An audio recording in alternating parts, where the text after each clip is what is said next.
สุขสบายดีFC ทุกท่านทุกคนที่ติดตามเขาเบิ่งเขาชมทางช่องปะเมาทักทาย FC อยู่ทุกหมองทุกบอนผู้อยู่ต่างประเทศหรือว่าอยู่ฝั่งไทยสวัสดีเด้อสวัสดีจ้าออกมาให้มาหน้า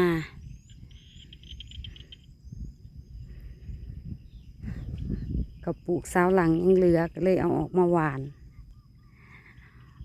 หน้าเบิกจักสิเป็นจังใดแล้วเนาะหวานได้สำได้ก็เอาเสียดายเขาเป็นพันธุ์ข้าวเจ้า เห็ดบอบเห็ดแบบพ่อแม่บ่พาเห็ดป้ายสุทิพย์สุแดนเนาะประมาณขุดดินมันเอาจกขุดเอาแต่มันก็ดีกว่าบกขุด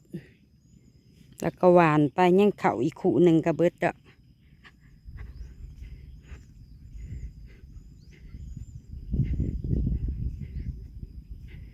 เป็นพันธุ์ข้าวเจ้ายังอีกขู่หนึ่งออกหน่อละงามนี่ได้อยู่บ่ครึ่งไห้ใหญ่นี่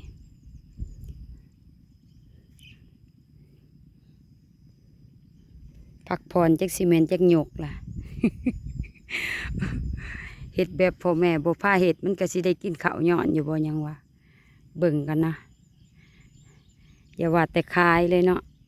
ว่ากินนี่มันก็สิได้กินอยู่บ่เห็ดแบบนี้ ติดตามเบิ่งผลงานของป้าเมาจักสิเป็นยังไงล่ะเนาะแต่ว่าเขานี่มันเป็นพืชที่เลี้ยงคนได้เห็ดบ่ยากกะนี่กะขี้ไล่ๆเค็มๆนี่นะเอาไปดำใส่กันยังงามเด้อันนี้คือกันลองเบิ่งเนาะยังอีกคู่หนึ่งก็คือสิได้เครื่องไห้ไปแหละรวมกันอันนั้นน้ำหงเมื่อวานนี่ป้าเมาระบายน้ำออก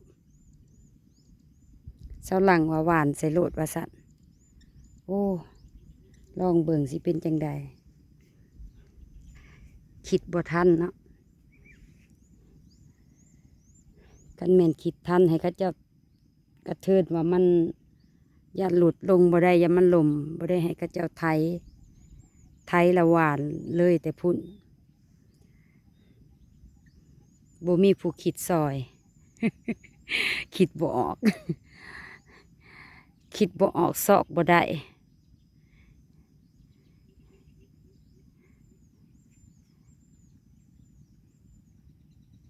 เสียงกระเจ้าดำนาสนั่นอย่าเสียงรถไถเงียบสงบดี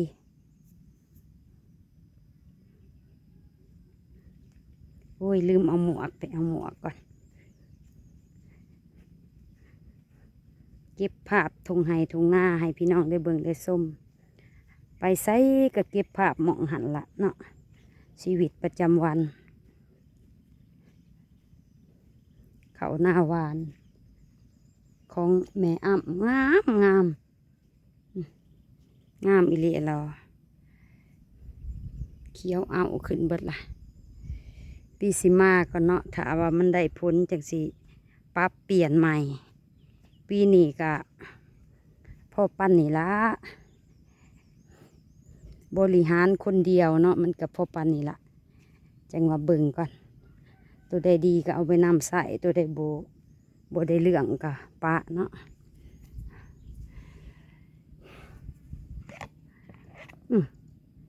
ปรับเปลี่ยนให้มันเข้ากับตัวเองนี่ละก็เริ่มยาวแล้ว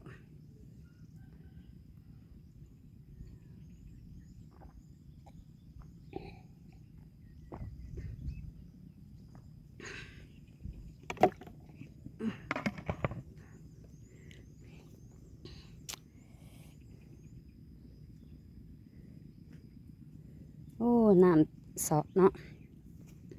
น้ำเสาะเป็นหอมเลยพูดแหละบะแลดจังสอมเอามาสอมตอนนี้ก็คือสีโบไหว้ดอกมันก็จะต้องเสาะคือเก่าให้มันเป็นเดือน10 เดือน11 เดือน11ไก่จะเบิดผลพุ่นละจังสอมเอา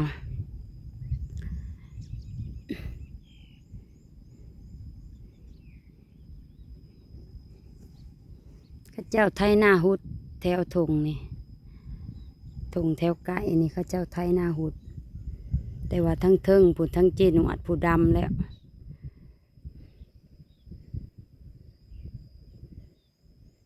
ขอขอบอกขอบใจขอบบุญขอบคุณน้ำFCทุกท่านทุกคนขอบคุณทุกคำคอมเมนต์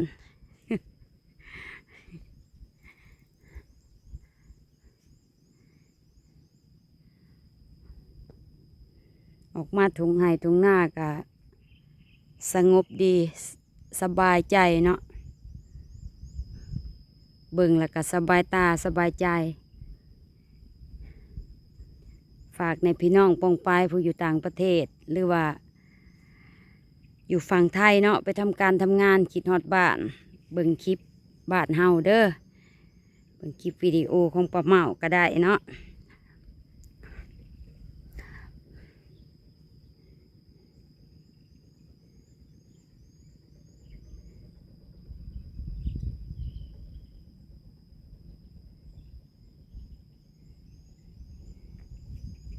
เจ้านะมี2 เจ้าทั้งหลุมเขาเจ้าหวานเบิดเลยรวมกันมี3 เจ้าที่ว่าหวาดเบิดทงที่เห็นเขียวๆนะ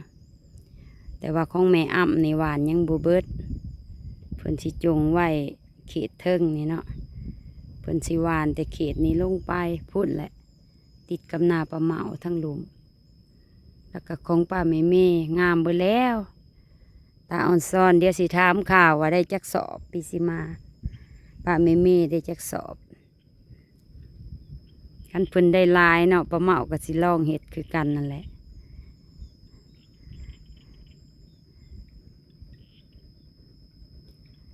ตัวเบิกใหม่นี่ก็ยังบ่ลงโตปานใดเพราะว่าหน้าดินยังบ่เสมอกันหน้าดินตะแคงบ่งามตัวเบิกก่อนก็ตะแคงแต่กับเพิ่นก็บอกอยู่หน้าแรงพุ่นละเนาะสิมาปรับให้ใหม่เพิ่นว่าแต่ว่าเว้าถึงปรับมันก็ต้องเสียเงินอีกหั่นแหละโอ้แต่ว่าก็สิราคาย่อมเยาหั่นแหละราคาก็สิบ่แพงปานใดเนาะมาแก้งานที่เขาเจ้าเฮ็ดมันบ่งามนี่คืออันนี้ก็สูงแล้วก็มาต่ำทั้งนี้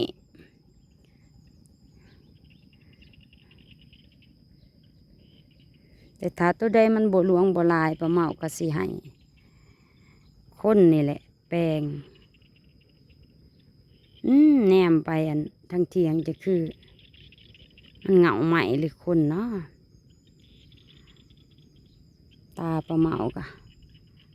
อยู่ทั้งเทียงนาพอ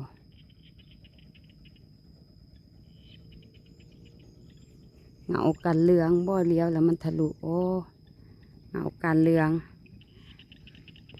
ให้กคนยืนอยู่โทษผู้บ่าวมาลัดบ่ตายแหละ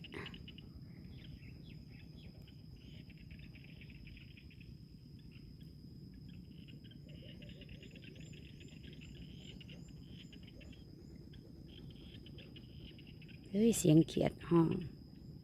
แต่บรรยากาศขนาดเลยเอาคลิปนี้จะจบไว้สำนีก่อนเด้อป้าเมาก็สิไปหวานเขาซะก่อนพอหวานแล้วก็สิได้เมื่อเนาะคำละคำก็บอกคำแห้งดอกคำพ่อ1เขาเป่าไฟนี่ละเอาพอกันคลิปหนาเด้อขอบอกขอบใจทุกคนฟังเสียงป้าเมากับป้าเมาเมื่อยเนาะเมื่อยแต่ขุดดินพุ่นขอบอกขอบใจที่เขาเบิ่งเขาส้มขอบบุญขอบคุณหลายๆพอกันคลิปหนาสุขดีเบิดทุกท่านทุกคนสำบายดี